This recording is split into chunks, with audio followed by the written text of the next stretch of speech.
I desensitize myself to it. I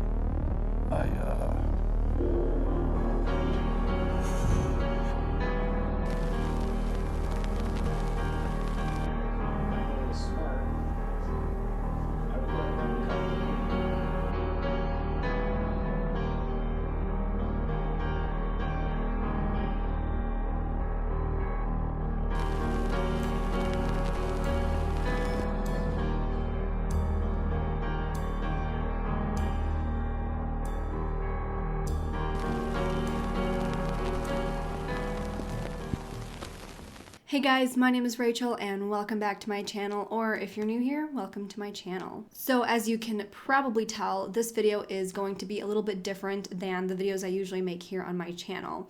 Typically, I cover missing persons cases, mysteries, solved cases, things like that. But for my birthday week, I decided that I wanted to go a little bit outside of my comfort zone and create something different than anything I've seen or done here on my channel. Today is the first episode of my 7-part Psychology of a Killer series, where we will be talking about the different backgrounds, warning signs, traits, and psyche of all different types of killers. I came up with this sort of idea a couple of months ago actually, and kind of started researching and diving into it, but I didn't know exactly how I wanted to make the video. So I basically just decided that the style of this video is going to be basically the same. I'm going to talk to you guys about all of this information, but obviously the content is going to be a little bit different. I'm super into psychology and research and science, so I really wanted to do something different and kind of dive into that aspect of true crime a little bit for my birthday week. So if that is something that you are interested in, make sure to keep watching. In today's Psychology of a Killer episode, we are going to be talking about who these killers are and what their traits are. So I wanted to start off this entire series with some base knowledge and definitions. First of all, what is a serial killer? Well, the official FBI definition of a serial killer is 3 separate events in 3 or more separate locations with an emotional cooling off period between homicides. This is different than a mass murder where someone kills multiple people all at one time. So with that out of the way, let's go over the general characteristics of a serial killer.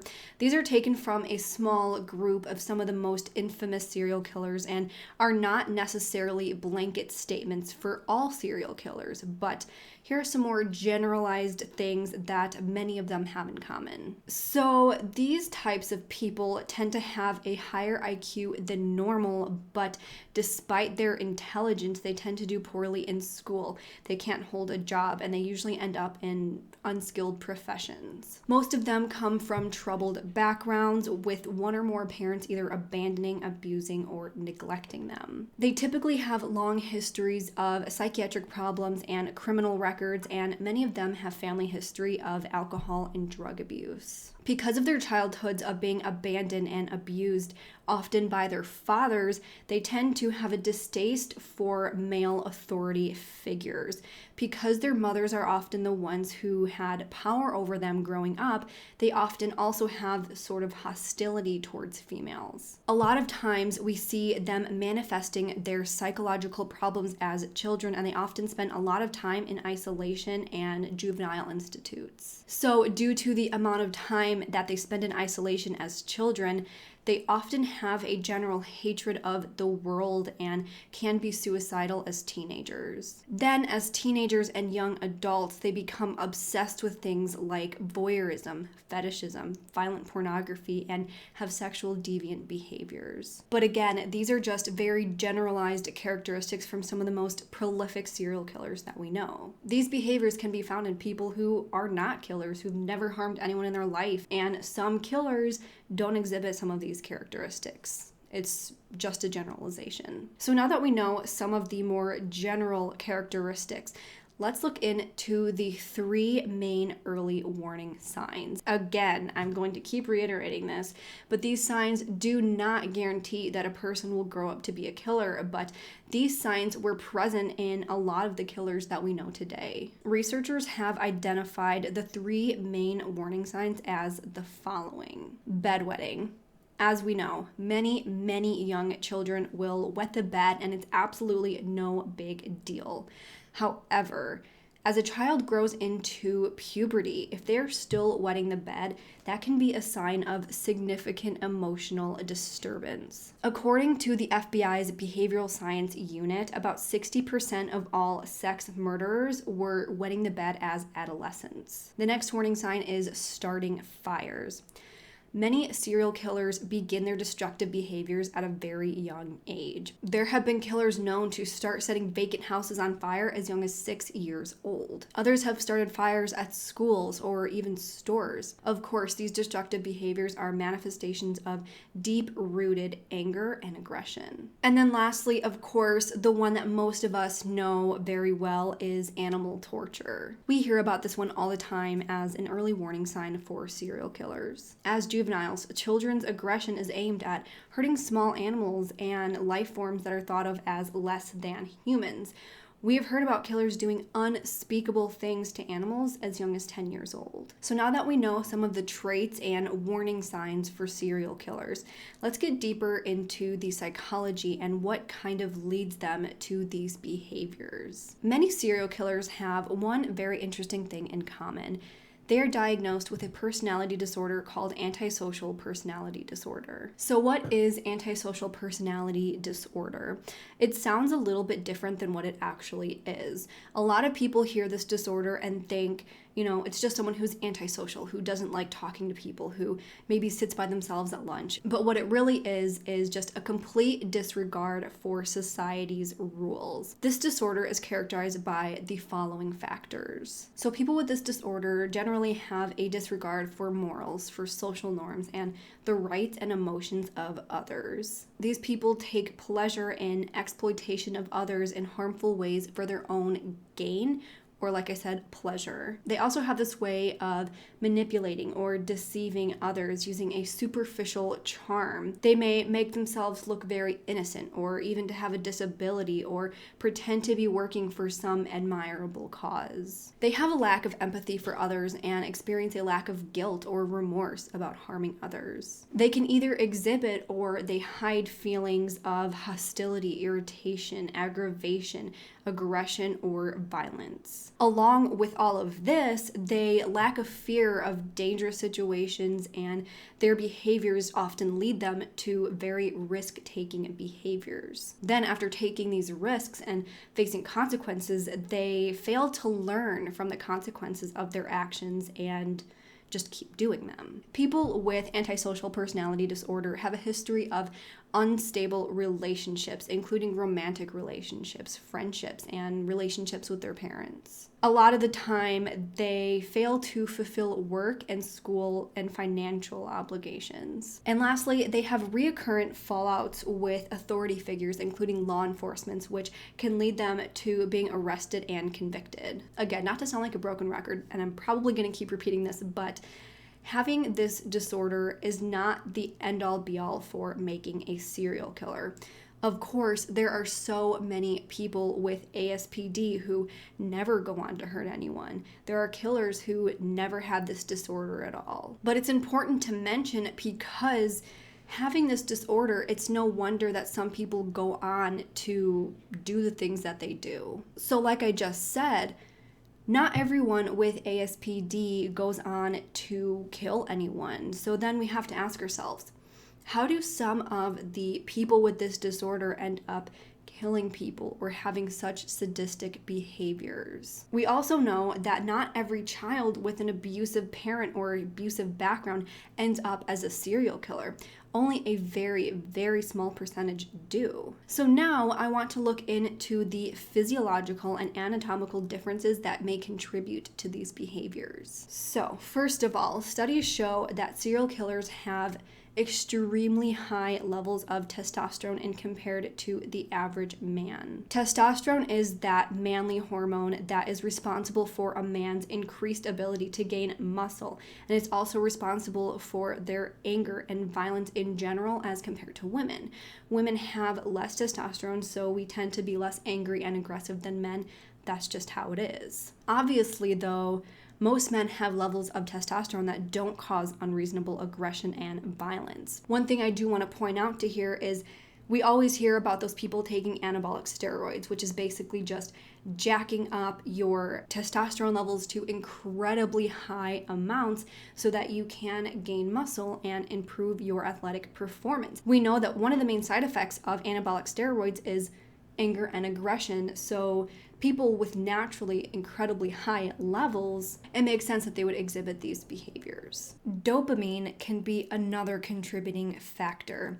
Dopamine is that nice brain chemical that is responsible for happiness and motivation. However, those with low levels of dopamine need greater excitement to feel stimulated or motivated in comparison to people with normal levels. So having this concoction of anger and aggression, as well as lower levels of the happy chemical, along with needing a higher level of stimulus to feel excited, it makes for someone who will go to extreme lengths to feel good. As we know, a lot of killers will start off with one victim with a very long cooling off period, but then as time goes on, they have more victims with very short cooling off periods.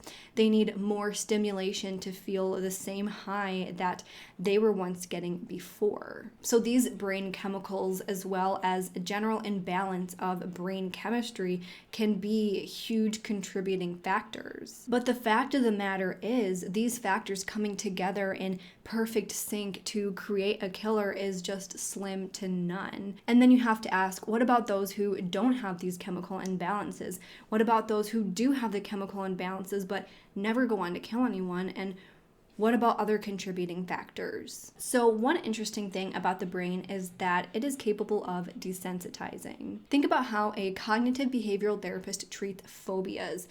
They use exposure therapy. So what is exposure therapy? Exposure therapy is exactly what it sounds like. It's exposing the individual to the stimuli that they are unreasonably terrified until their arousal levels reach a low enough level that they're completely desensitized by the stimulus. Of course, the first few times that the person is exposed to these stimuli, it's uncomfortable and it's terrifying and it's really not a good experience. But after experiencing it over and over and over again, it doesn't bother them as much anymore. This same effect can happen to pretty much anyone, whether you're in therapy or not, whether it be good or bad. Let's think of, for example, an emergency room nurse. Chances are, if you're a normal person who works as, let's say, a teacher, the sight of an open, bloody, gushing wound will cause some fear and disgust and anxiety. Compare that to a 40-year-old emergency room nurse who has just been exposed to the absolute worst things for the past 15 or 20 years. Chopped off body limb can just be another day at the office. So that just kind of shows that in order for someone to be capable of being a killer, they need a pretty perfect mix of physiological reactions or lack thereof and desensitization. Someone who is used to seeing their father beat their mother, someone who has been severely beaten themselves, someone who started killing animals, someone who witnessed a horrible tragedy.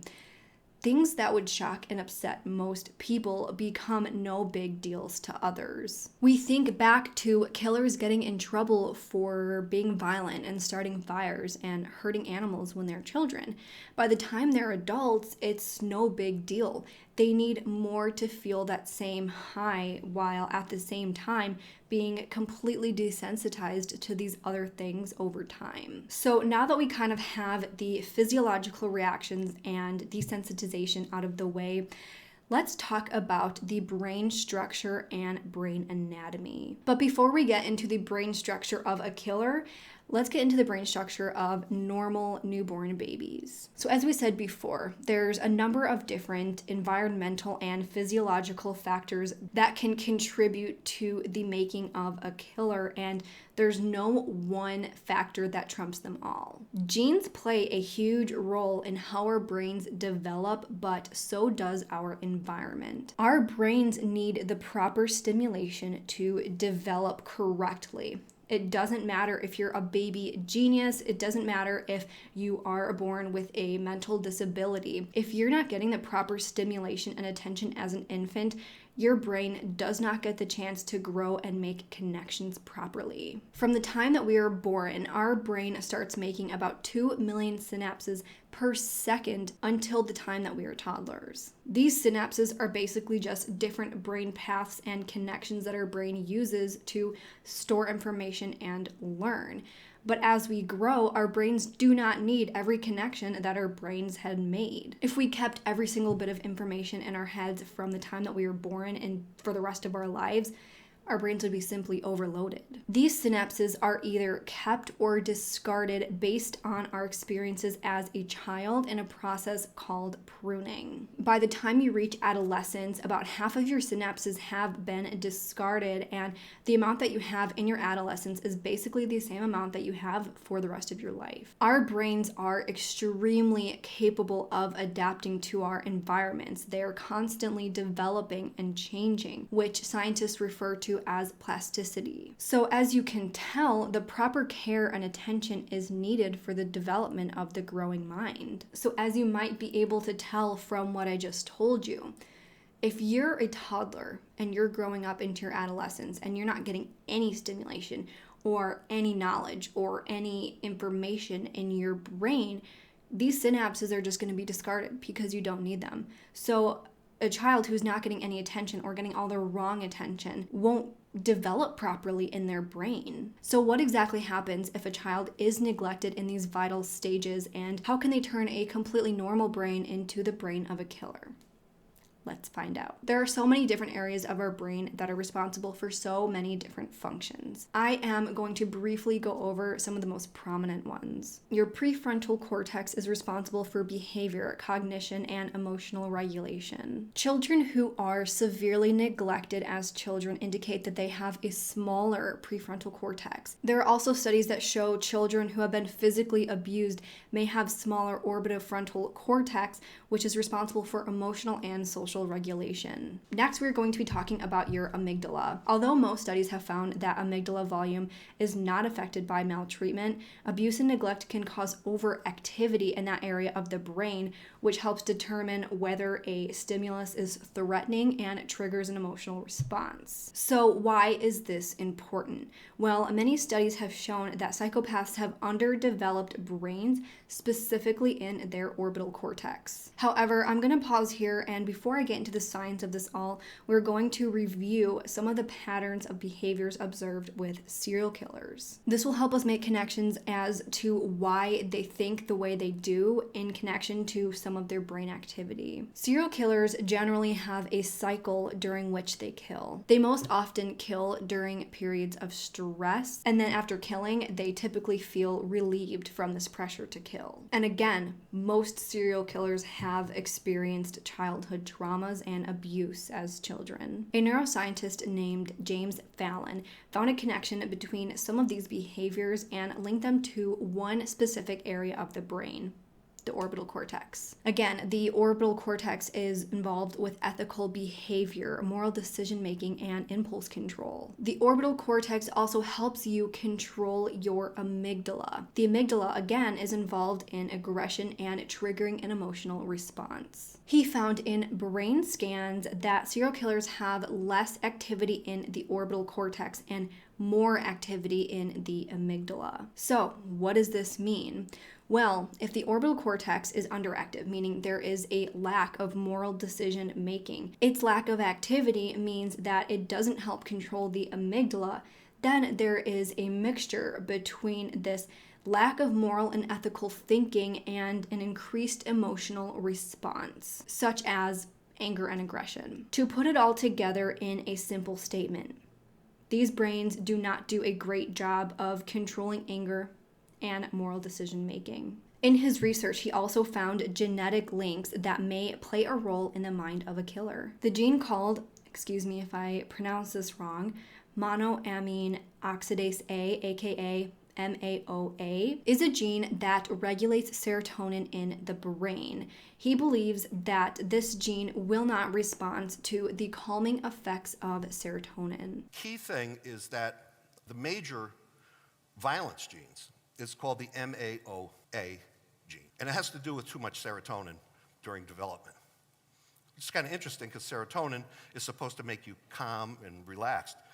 But if you have this gene in utero, your brain is bathed in this, so your whole brain becomes insensitive to serotonin, so it doesn't work, later on. And so if you have that gene and you see a lot of violence in a certain situation, this is the recipe for disaster. Now, the crazy thing about the studies that James Fallon did is that he used the brain scans of psychopaths himself and his son. He found that his son had normal orbital cortex activity, but he actually had orbital cortex activity that resembled that of a serial killer. So, what does this lead him to believe? He came to the conclusion that there are 3 ingredients to creating a psychopath: genetic makeup, brain activity, and childhood abuse and trauma. Fallon's brain on the right has dark patches in the orbital cortex, the area just behind the eyes. This is the area that Fallon and other scientists say is involved with ethical behavior, moral decision-making, and impulse control. The normal scan on the left is his son's. So what does this all mean? We know that there are certain areas of the brain associated with behaviors that are common in serial killers. Basically, we need the perfect mixture of brain chemistry, physiology, and childhood trauma and brain anatomy to create a killer. In no way am I saying that these are absolute, but it does give us a better understanding of the minds of these despicable human beings. So that is all the information that I put together for this episode. I used research studies, I used books, and I used articles from the internet. I do want to say that this is not all of the information. There is so much information, but I don't want to turn this into an hour-long lecture or anything like that. I wanted to put together the most relevant and digestible information that I could. If you are interested in more of the brain anatomy and physiology, I highly suggest looking into it yourself because it is very interesting. I could probably go on for a very long time about this, but again, I wanted to put together the most easily understandable and digestible information possible without overloading you too much with information. In the next episode, we are going to be discussing the types of killers and what drives each killer to do what they do. Episode number 2 is coming out tomorrow, so make sure you turn on the notifications so you don't miss it. If you are enjoying this series so far, please make sure to give this video a thumbs up and subscribe to my channel so you do not miss another episode in my Psychology of a Killer series. Make sure to follow my Twitter and Instagram. Both will be linked in the description box below. With that, I hope you guys have a great day, and I will see you tomorrow for episode number 2. Bye!